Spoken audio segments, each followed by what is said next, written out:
Welcome to Spirits Podcast, a boozy dive into mythology, legends, and folklore. Every week we pour a drink and learn about a new story from around the world. I'm Amanda. And I'm Julia. Julia, how are you here in the spring? In some ways, the opposite of spooky season, right? We're 6 months out from Halloween. For some people, would be the sort of nadir, the lowest point of spookiness. For us, it's happening all year round, baby. It's all the time for us. I have the 12-foot tall skeleton in my yard constantly. That's not true, but I know some people do that, and good for them. I was in Portland recently, as of this recording, as were you, for our live show, which was so much fun. There was someone on the block of our Airbnb that had a 12-foot tall Jack Skellington specifically. And I said, wow, that's tall. Amanda also asked me and said, is yours a Jack Skellington? And I said, no, no, it is not. Just the regular Home Depot kind. Yep, just the regular guy. Julia, just like I think it's my queer right to eat Chick-fil-A sometimes, I think it's your queer right to shop at Home Depot when they do sell a 12-foot tall queer icon. You know what? Yes, I think so. And I waited a long time for my skeleton, as we all know, I named Skelly Duvall. Yep. And she is my baby and my child, and I love her very, very much. She's so tall. Incredible. Folks, if you are listening to this episode right now and you're like, wow, I should really write into spirits with my hometown urban legend, it's never been a better time. It literally hasn't. The coffers, they're getting a little bit low. We have so many great urban legends from the past, but we're kind of like, we're on our third or fourth filter of this chicken broth. Almost all the bits are out and there's only broth left. And we need more bits to fill our broth. And this is the weirdest metaphor I've perhaps ever used. Send in your emails, send in your voicemails. Amanda, you're describing a real stone soup situation. Oh, yeah. Which, as you may recall, is a story in which someone's like, oh, I'm making stone soup, but if you want some of my soup, you got to add an ingredient to it. And for us, the ingredient is your urban legends. That's so true. And Julia, I have actually an urban legend experience of my own that I wanted to open this episode with. I'm very excited. Tell me about it. Okay, Julia. So over the weekend, I was finishing a tattoo. It's a pomegranate, which is a very mythological symbol. And I know, I love it. If you are on our Patreon, you could see Amanda's tattoo because in the middle of the April recording of our bonus Urban Legends episode, she did show it to us. It is on my upper tum, lower titty. And so if that's a thing that interests you, you're welcome to be a patron at the $16 tier or above. I am happy to share. But Julia, more specifically, about halfway through the tattoo appointment, I went into the bathroom of this tattoo parlor to use the bathroom because I was there for several hours. Mm-hmm. And I saw something that I immediately needed your input in. Uh-oh. I'm sharing the image here. Oh, no. And so this is a haunted doll. Yeah. So it looks kind of like a Cupid doll, I would say, maybe. Like it looks like a very stylized baby with kind of an onion-shaped head. Mm-hmm. And fae-like ears, but they're very close to the head rather than being like very pointy off. Scary eyes. And like a wave, like almost like a baby mohawk happening at the tippy point of the head. Yes. And Julia, if you'll notice, I think this baby has the sort of like the balding pattern of hair. And this is very common when babies are growing hair. It obviously grows in like, strange places. They're like born with hair and then they lose that hair and then other hair grows back, which I didn't know. Yes. And one time I was talking to my friend who had a baby. Her husband is quite bald. And she said, oh, the baby, lost his hair. And I said, is that common? And she's like, oh, yeah. I was like, oh, okay, cool. I don't want to make this awkward, but just asking. Just to check. And so I think this baby's hair is kind of growing in and sort of like a mohawk on top and then maybe like a ring around the sides and over the ears. But the thing that most interested me is a thing I've never seen before, which is a sign taped above the baby doll, which is about a foot tall. It's probably 18 inches. It's not a small doll. Yeah. And it does say, touch me at your own risk, comma, splice, I'm haunted. Uh-huh. So my question, Julia, is if I saw this doll out in the wild, I'd probably be like, that's a haunted doll. I'm not going to touch it. but the sign makes me want to touch it. What do you think? Does the presence of the sign make it more or less likely to be haunted? What could lead someone, apart from a pleasant prank, to put this sign up? I think this is a sort of team investigate situation, Amanda, because my answer is you need more information. Mm-hmm. Now, this is in a tattoo parlor. I would have asked your tattoo artist, hey, who brought that baby in here? True. And then I would have been like, oh, okay, well, they had to have carried it in here. First off, where did they get it from? Second off, are they haunted now? Yeah. And then you could determine whether or not okay to touch. That's because it might be good. Selective about its hauntings. That's good. You know, in the moment, I decided not to say anything, but I do have to go back for a couple touch-ups in a few weeks' time, so I will make sure to do that. I need updates. Okay, well, this is part 1, and you're going to have to come back next month to find out about part 2. Also find out what its name is. Oh, yes, ooh, yeah. What's the most haunted possibility? Clarence. Gertrude? Oh, yeah, boy is worse. Boy is worse. Yeah, boy is worse, right? All right. Thank you, Julia. Yeah, can I give you an email that we have here that is kind of the opposite of a haunted baby doll? I would love that. I have an email here from Brannigan, she, they, titled Adult Store Night Shift Ghost Story. Oh my God. Adult store, like, adult store? Yeah. Let's go. All right. So they write, in the It's Giving Hat Man episode, you mentioned that you like night shift stories. So here's mine from when I worked overnight at a 24-hour adult store in the 2010s. Let's go. Let's go. Brannigan, no one's ever gone harder than you. Also, as an aside, 9 times out of 10, a night auditor is just the overnight desk clerk at a hotel who may do some basic accounting as well. That's a job that I did after I left the adult store, and the audit was just pressing a button and printing some papers. Not like counting how many dildos are still available in the back room. I think they're specifically talking about the hotel, but I do like auditing the adult store to see.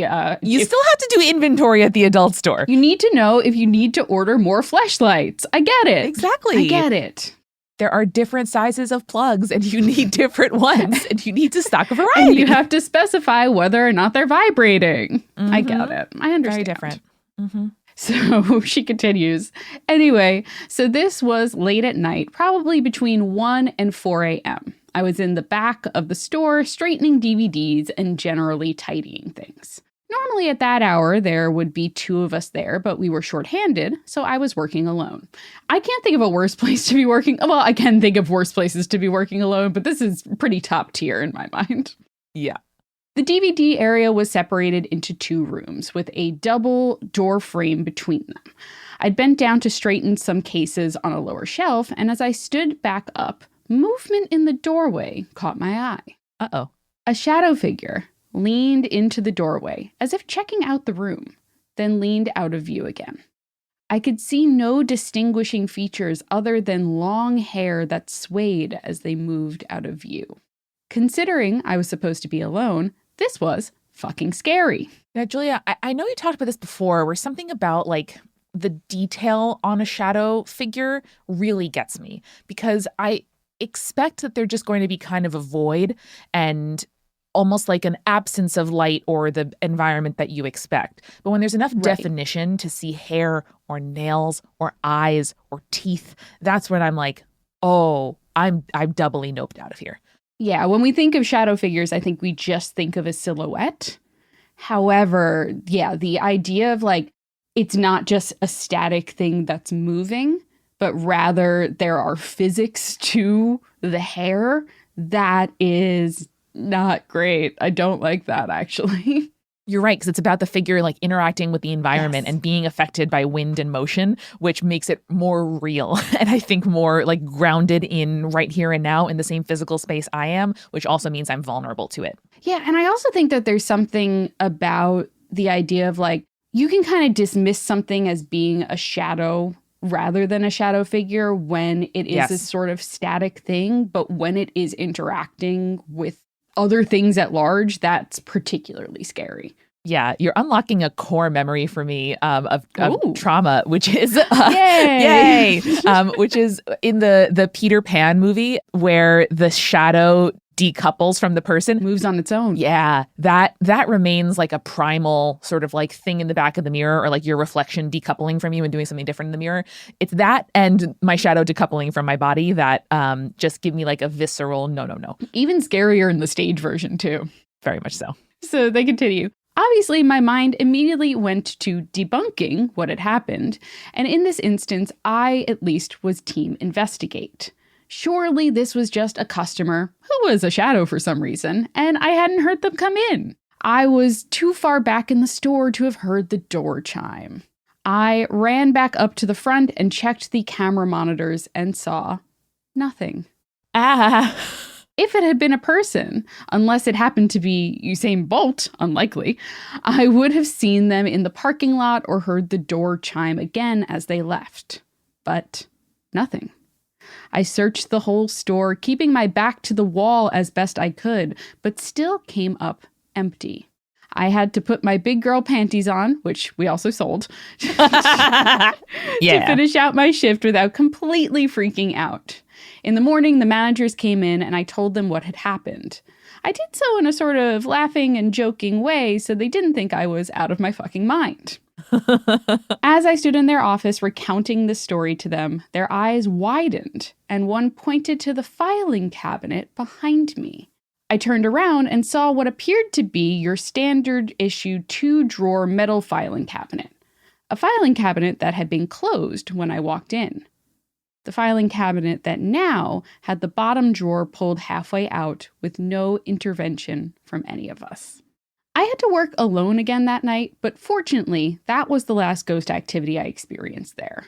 The first was a random metal screw flying out of nowhere, but that's the whole story there. It wasn't interesting as far as inexplicably flying things go. So odd still, so disconcerting. Best, Brannigan. Brannigan, good God. Good God. What an interesting place to be haunted, I suppose. You know, we have a few options here. The worst, let's just face it, the shadow person could be haunting Brannigan specifically and came with them to work. But also, Brannigan could have been just sharing a workspace with the shadow person attached to this store.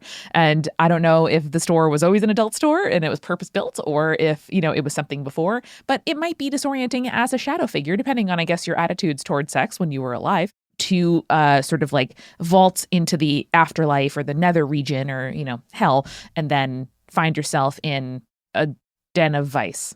Yeah, I was going to say, as we know, like, I'm also assuming Brannigan is American. I'm not sure. But there is like a certain amount of like Puritan values that if this ghost was from, basically anything before the 1960s, they would have been like, oh no. They would have had to be very unusual in their time to be sex positive. But you know what, Julia? We talk about it all the time. Ghosts are catching up to now. There are more and more modern ghosts. We have millennial ghosts out there. We have ghosts who are used to cell phones. And so, maybe attitudes are shifting, or maybe I'm just not sort of considering the wholeness of the ghostly experience. And maybe shadow people have sexual needs too. I think we have talked about the sexual needs of spirits before. We have. I don't know if we need to go into it again. We don't. Because, Julia, we have a voicemail from a conspirator. Yay! As always, folks, you can reach us. Our voicemail line is in the episode description of every dang episode, and we would love to hear from you. Let's play the first. Hi, conspirators. It's Sam Waring in Austin. And I'm finally getting around to listening to the bonus Urban Legends video from the 28th. And you seem surprised that guano was used in the manufacture of gunpowder. Tell you how that comes to be. Guano contains saltpeter. And saltpeter is one of the 3 essential ingredients in gunpowder. It's potassium nitrate, if you're a chemist, and you mix potassium nitrate, sulfur, and charcoal, and you wind up with something that goes bang. So that's why the Confederate munitions factory was near a bat cave. Talk to y'all later. Stay creepy, stay cool. Aw, thanks, Sam. Now, I did know that saltpeter was important to making gunpowder. Do you know why I know that, Amanda? Is it because of that musical that I can't name right now, which goes saltpeter? It is from 1776, and there is a whole song which is like supposed to be representing the letters written between John Adams and Abigail Adams. Ah, of course, of course. And he's like, can you organize the women so that they can like make saltpeter for gunpowder? And she's like, yeah, but also we need sewing pins. And he's like, what?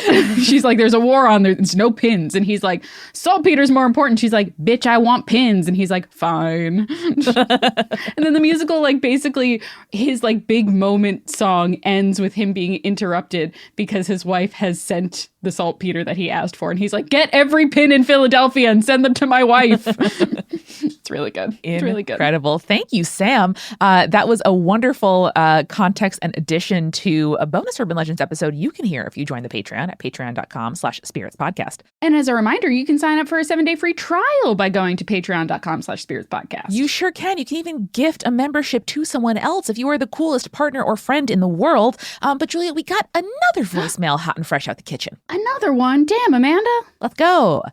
Hi, Spirits Podcast. This is Lucille. I'm actually calling with a maternal dream story. So when my mom was a child, she was woken up in the middle of the night to her grandmother sitting at the foot of her bed.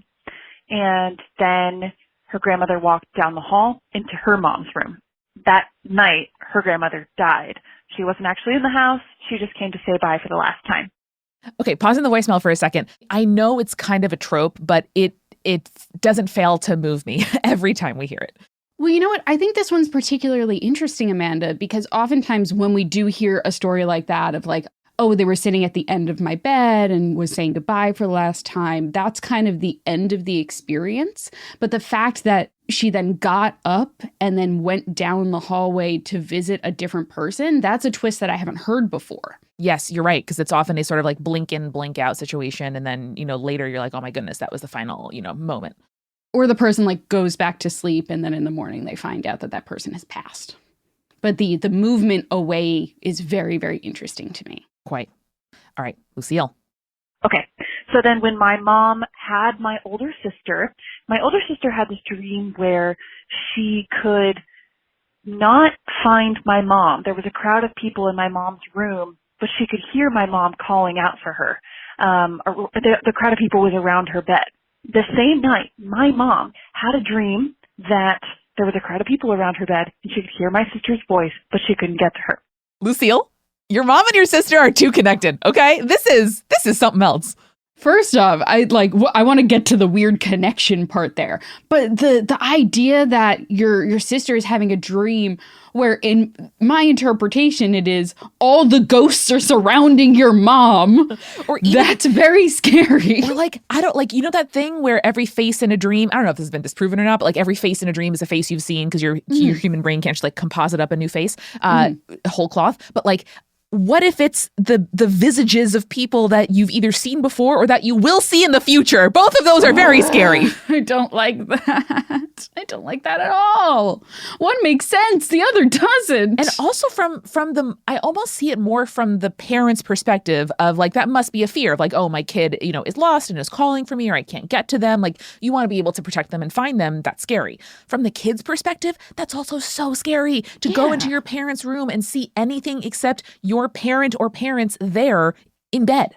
I mean, I still have like vivid memories of like quote unquote getting lost in a store and not being able to find my parents. Yes. Like that is a very innate child fear. Yes. And so that makes sense for a child to dream about that.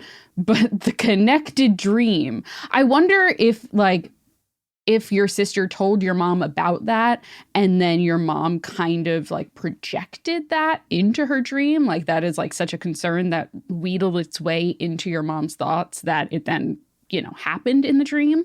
But that is like such a coincidence. That's very scary. And I don't like that. Julia, believe it or not, we still have more stories from Lucille. Here we go. Okay. You're still with me. Cool. So they've always had this sort of weird connection and everybody's been able to hear ghosts. When my grandma died, I went to my grandparents' house to help clean it up. And I have a bunch of their lovely, probably haunted objects in my home right Excellent. now. And while I was there, I took 3 photos of items to send to my wife to be like, hey, do you want this? Should I bring this home from out of state? I never could find those 3 photos. They weren't in any app. They weren't in any trash can, anything like that. It was super weird. And then the next few hours go by, I'm feeling like that wasn't super weird because technology is what technology does, right?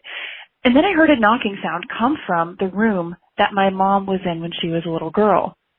And I was like, whoa, I've been hearing pops from the house settling all day, totally normal. This was different. It was a little knock knock. And then because I was aware of it, I was like, huh, that was so weird. And then I heard it again, knock knock. And then I went and I stuck my head down the hallway and I looked toward the room, nothing. And I pulled my head back into the kitchen, knock knock. I heard it for 3 times. So there were 3 photos and there were 3 knocks. No, Lucille, you know enough to know that this shit is bad, and there are going to be 3 sets of 3, and get the fuck out before you got got. Yeah, as the demonologists love to tell us, that is the demons mocking the Trinity. You laugh, but that's what they say. I know. And yet, I'm okay. This is not even the end. All right, let's finish. My grandfather, before he died, also had a weird experience with 3 things happening in that house. And my grandma also saw a spirit when she was dying in hospice. So there's that. Anyway, I finally got haunted. I had never been haunted before, and it was by my grandma, who didn't really like me. So it was a little weird. Okay, that's it. That's my story. Love you guys so much. Bye. Lucille, first off, I love your excitement of being like, I finally got haunted. Exactly. It finally happened to me. And my grandma didn't really like me. Okay. I mean, that's a good reason to get haunted, where your grandma's like, and I don't approve of your choices. You're like, damn, grandma, even after death? Even after death, she's saying, no, you can't take my stuff and bring it home to your wife. Oh boy. The photos really got me because there are definitely moments where I'm like, oh, I took this photo, in the text message, so it didn't save to my camera reel, or it like different apps change whether or not they like actually save a photo to your device. But especially 3 specific objects, 3 different photos that presumably you took at different times in different rooms. It's not like you thought you took a photo and the phone froze and it didn't actually happen. Like that's definitely going to get me, even with all of technology having its own foibles. That's very odd. Yeah. I wonder if Lucille sent the photos to their wife and maybe the wife had access to them, or if it was like, I'm taking these photos to send later. Yeah. Sort of That's situation. what I assumed. Because then you're like, oh, like let me take photos of the various things that she might want and then send it to my wife. But anyway, incredible, Lucille. So well told. And thank you for being our inaugural multi-part urban legend of voicemail. So folks, send them in. We would love to hear it. And great quality, Lucille. Good job. That was also a perfect length. So if you want an idea of how long your voicemail should be, that was very good. Let's go 2 to 3 minutes. We got you. We love it. We love it. All right, Julia, I'm feeling a little bit parched. So is it a good time for a refill? Let's do it. Hey, this is Julia, and welcome to The Refill. Let's start, as we always do, by thanking our patrons. Thank you so much to our supporting producer-level patrons like Alicia, Anne, Hannah, Jane, Lily, Matthew, Rico, like Scott, Will, and and of course, our legend-level patrons. Audra, Bex, Chibi Yokai, Michael, Morgan H., Captain Jonathan Malachi Cosmos, Sarah, and Beam Me Up Scotty. And you, too, can get cool rewards by going to patreon.com/spiritspodcast and get things like ad-free episodes, bonus Urban Legends episodes. So if you liked this Urban Legends episode, I bet you're going to love the bonus Urban Legends we put out each and every month, and so much more. Check it out. That is patreon.com/spiritspodcast. And hey, you could also sign up for a free trial on our Patreon and check out those Urban Legends episodes without having to pay. It's a 7-day free trial. And listen to as many Urban Legends as you want. So check it out, patreon.com/spiritspodcast. I also want you to check out Tiny Matters. Dive into things like genes, microbes, and other tiny things that have a big impact on the world with Tiny Matters.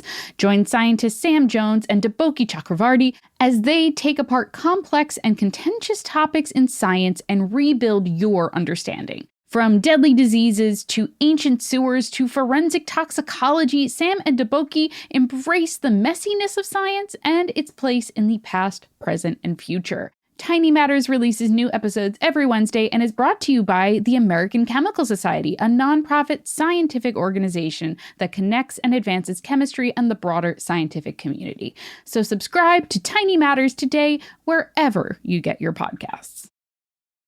This episode is sponsored by Blueland. And hey, when was the last time you actually checked the ingredients in your dishwasher pods? Now, if you're like me, I am the person who loads up the dishwasher, runs it, and then leaves everything in the dishwasher until I'm ready to use it again. I very rarely think about my dishwasher and cleaning it and how things in there are getting clean. But I will say, Blueland has me thinking a lot more about my dishwasher lately. Because, spoiler alert, your dishwasher pods right now are probably full of chemicals and microplastics that can stay on your dishes even after they're washed. Studies show that this residue ends up inside of you, which causes inflammation and gut damage. But Blueland's dishwasher detergent tablets are 100% plastic-free and made with certified clean ingredients that are safe for your whole family. Because Blueland is on a mission to eliminate single-use plastic by reinventing cleaning essentials to be better for you and for the planet with the same powerful clean that you're used to. From cleaning sprays to hand soap, toilet bowl cleaner, and laundry tablets, all Blueland products are made with clean ingredients that you can feel good about. And Blueland products are effective and affordable, with refill tablets starting at just $2.25. You can even get more savings by buying refills in bulk, or super easy for me, someone who forgets about stuff easily, setting up a subscription with them. Blueland products are independently tested to perform alongside major brands and free from dyes, bleach, and harsh chemicals. And Blueland is trusted in over 1 million homes, mine included. I love my Blueland products. One of my favorite things is their foaming hand soap. It smells amazing. They have so many great scents. And my hands feel really clean after washing my hands. Like I feel clean, and I love that about Blueland. And Blueland has a special offer for listeners. Right now, get 15% off your first order by going to blueland.com/spirits. You won't want to miss this. Blueland.com/spirits for 15% off. That's blueland.com/spirits to get 15% off. And now, let's get back to the show.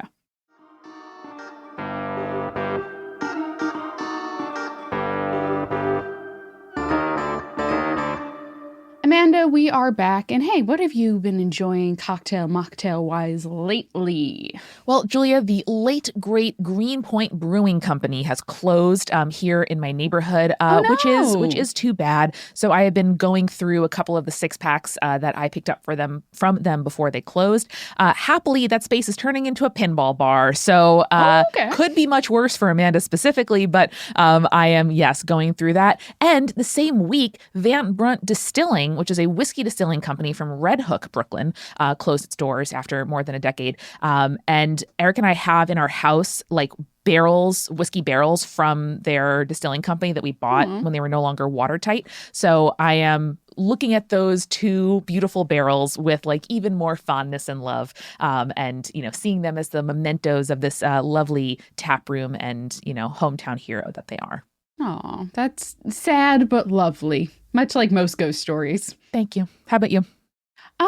It's been an interesting couple of weeks because Jake is currently doing Lent and gave up alcohol for Lent. Cool. So we have distinctly not been drinking as much. I really only drink if we're like going out with friends now. So my options have not been like a lot. I have been trying several different non-alcoholic spirits and stuff like that. A lot of them are okay. Not great.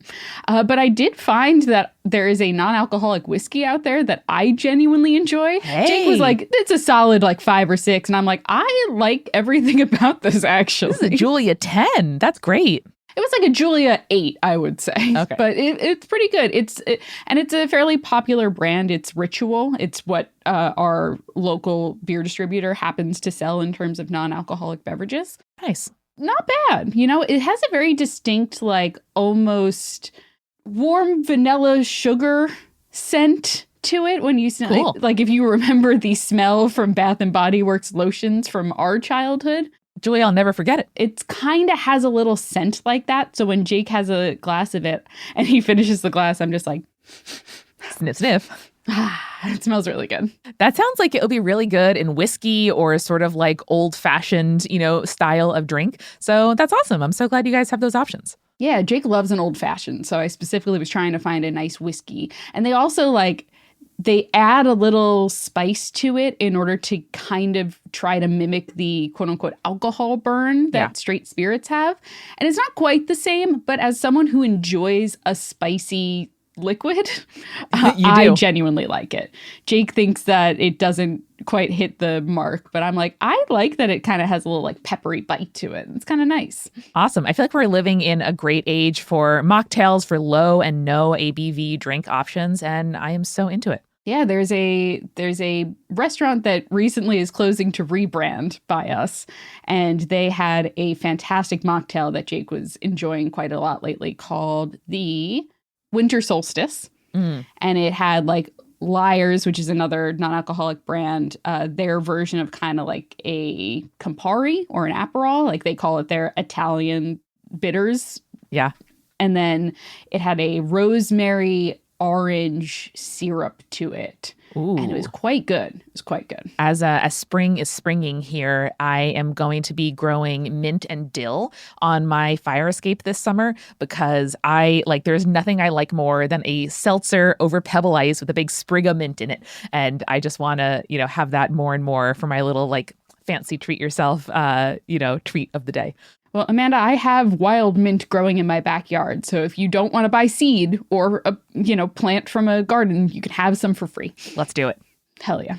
All right, Julia, what other urban legends have crossed your transom? So I have this email from Abby N, they, them, titled The Bennington Triangle. Oh.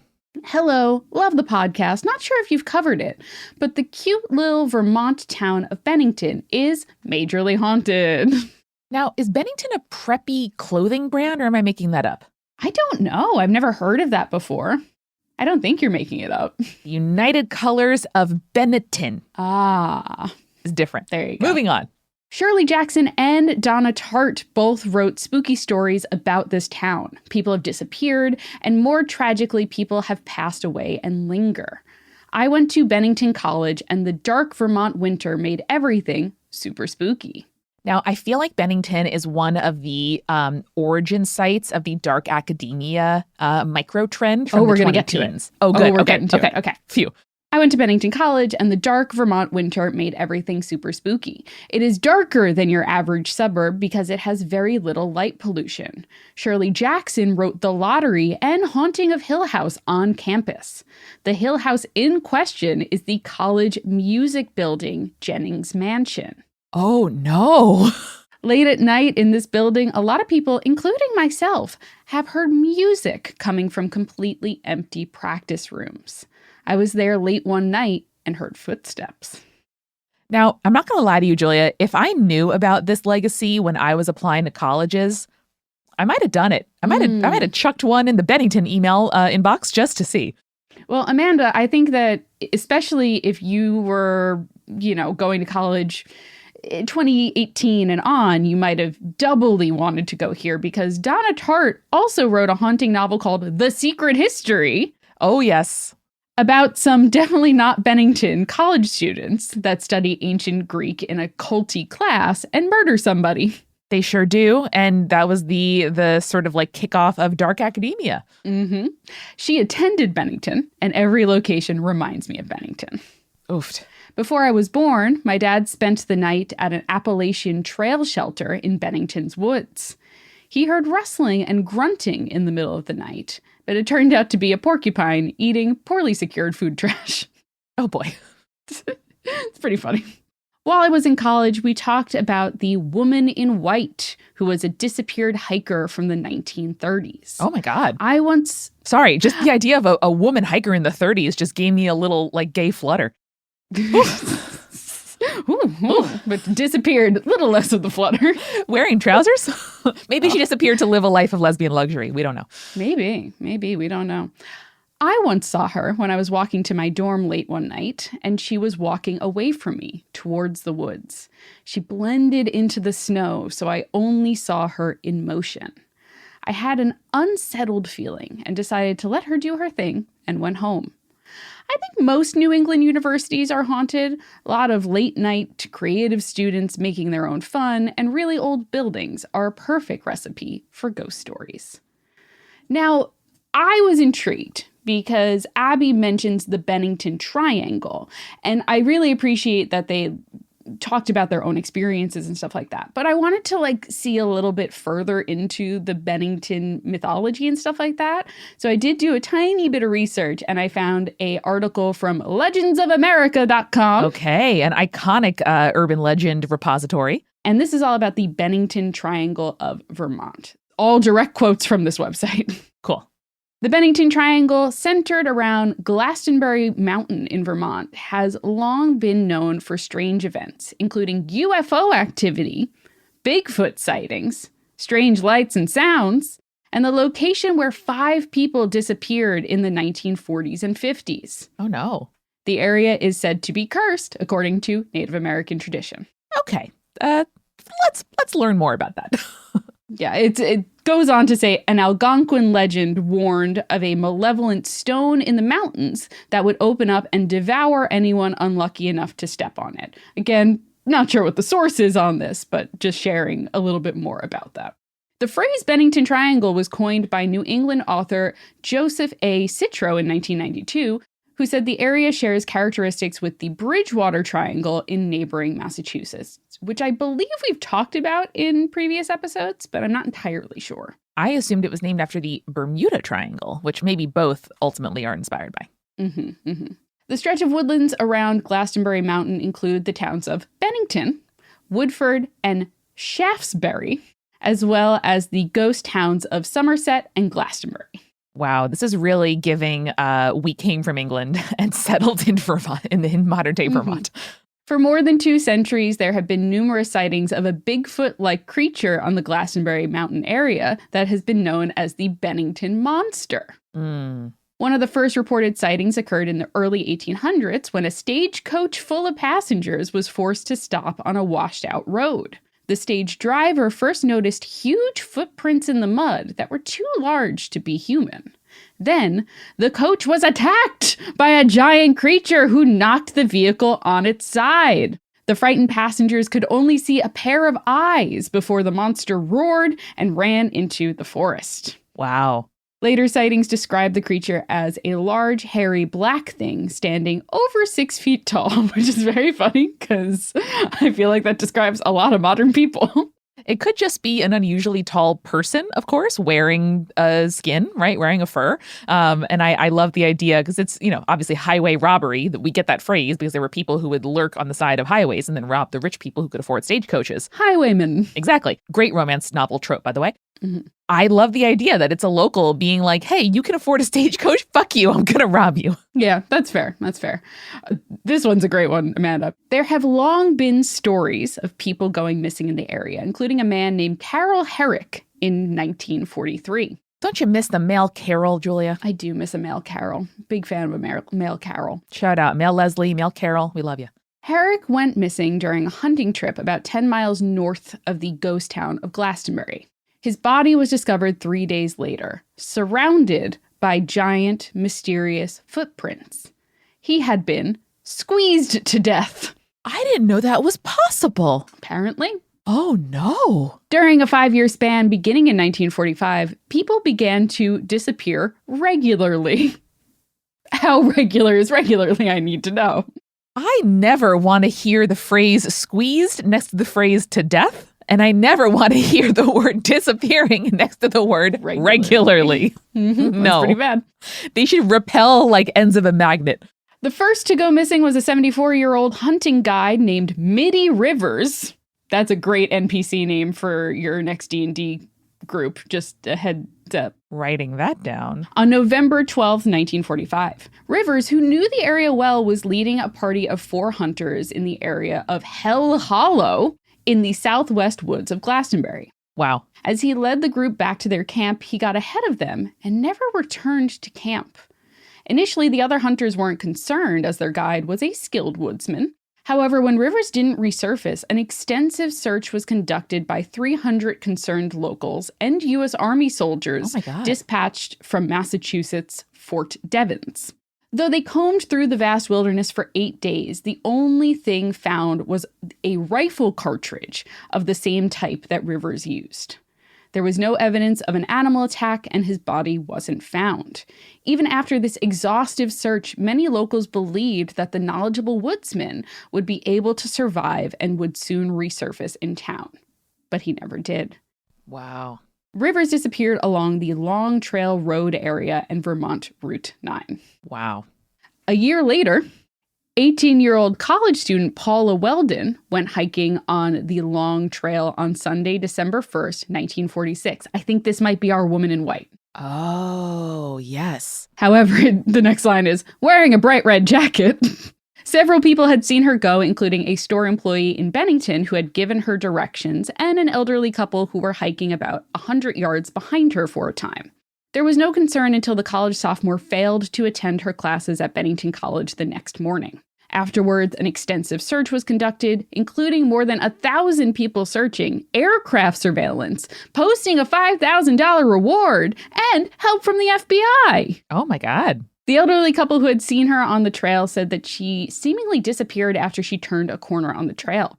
During the massive search, no clues to her fate were ever discovered. Oh, God. Exactly 3 years after Paula Weldon had disappeared, James Tedford went missing on December 1st, 1949. Why do we have the post-Thanksgiving Sunday hike? Don't do that. Why does it keep having on December 1st? Oh, my God.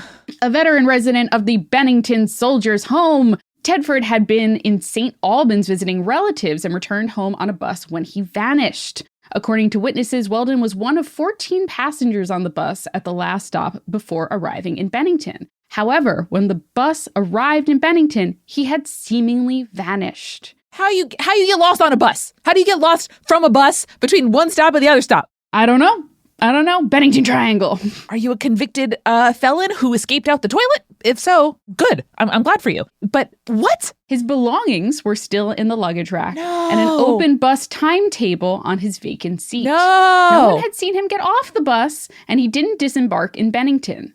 Though the disappearance was investigated, no one had seen anything, nor did they report any suspicious incidents. This whole thing is a suspicious incident. We have, I think, 2 more still. I'm sweating. Whew, okay, let's go. On October 12, 1950, an 8-year-old boy named Paul Jepson went missing in the area. Oh, God. Jepson was playing in Bennington in the cab of a pickup truck when his mother left him briefly to tend to her pigs. When she returned, the boy was gone.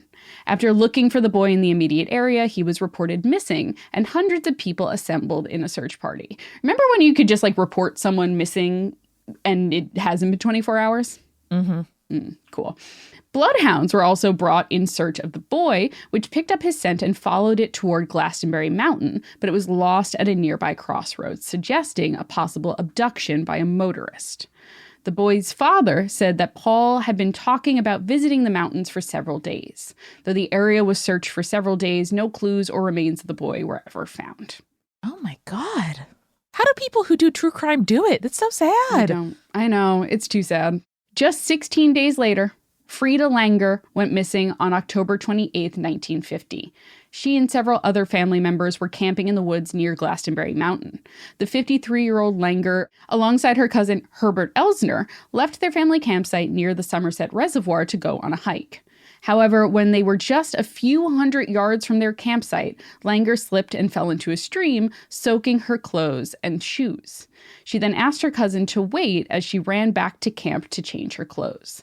After Elsner waited a while and Frida did not return, he also returned to the camp to see if everything was all right. It wasn't. Frida hadn't returned to the camp. Instead, she had seemingly disappeared in broad daylight in the short distance. In the next few weeks, several search parties, including some 400 people comprised of police, volunteers, firefighters, soldiers, and aircraft, searched for her and turned up nothing. The search was finally called off. Then, several months later, on May 12, 1951, her body was found near Somerset Reservoir in an area that had previously been extensively searched. Due to the body's decomposition, no cause of death could be determined. The case remains unsolved. Wow. So she was the only body they found. And all of these disappearances happened between October and December. You notice that?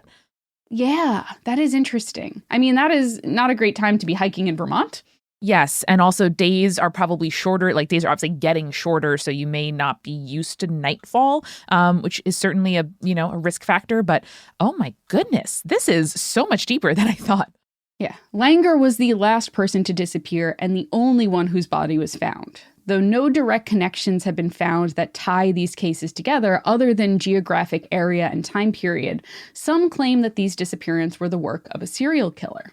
Others blame the curse or the paranormal, stating that the place is a quote-unquote window into the unexplained. Some say that the area is unstable due to wind patterns that are unusually chaotic and confusing, so people can easily get lost. Right. Whatever the reason, the area is famous for its strange phenomena. In addition to the Bigfoot sightings and disappearances, others have reported seeing strange floating lights, other mysterious woodland creatures, and UFO activity.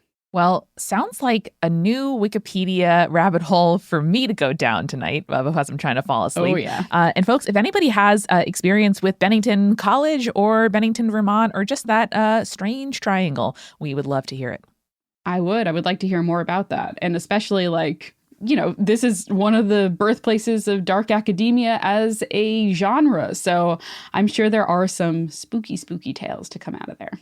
Love to hear it. Well, as usual, folks, you can reach us spiritspodcast@gmail.com. And if you're outside the U.S. and can't dial our phone number, don't worry about it. Just send us a little voice memo. You can do that spiritspodcast@gmail.com or go to spiritspodcast.com/contact with a lovely form that you can fill out. Yes. If you want to send the voice memo, you have to do it through our email and not the contact because we don't allow attachments to the contact page, I believe. That's right. But yeah. Lots of people, though, do choose to email us directly and include photos of their pets and plants, which we always welcome. We love that. Big fans of that. Well, Julia, I am thoroughly chilled on this warm afternoon, and I'm going to go ahead and stare off into the distance for a while. But in the meantime, folks, next time you contemplate hiking in Vermont in November, don't end. Stay creepy. Stay cool. Later, Saders.